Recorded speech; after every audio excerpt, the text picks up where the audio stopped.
साहेब पालापाचोळ्या घाणीवर बोलणार आहे. थरडकला सावलादीवर कोण बोलते हो? त्याला मीच बास, मी पुरून उरतोय त्याला. हो, त्याच्यामध्ये ती दुसऱ्याच्या वाटण्याला जायची गरज नाही. खरं तर नारायण राणिया आणि निलेश राणिया, बेवड्या दारुड्यानं गांजा फुकणाऱ्या, अरे आदित्य साहेबांनी संयम बाळगला हे तुमचं नशीब समजा. जर त्या दिवशी काल जर आदित्य साहेबाचं नुसतं बोट वर झालं असतं किंवा त्यांच्या तोंडातून शब्द जर बाहेर पडला असता तर कुत्ते की मोत तुम्हाला शिवसैनिकांनी ठोकून काढला असता.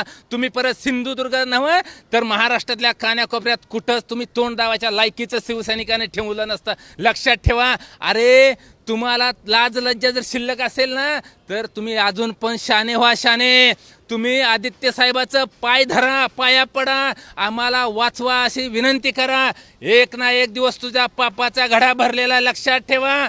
तुम्हाला आता कुणी सुट्टी देणार नाही. शिवसैनिक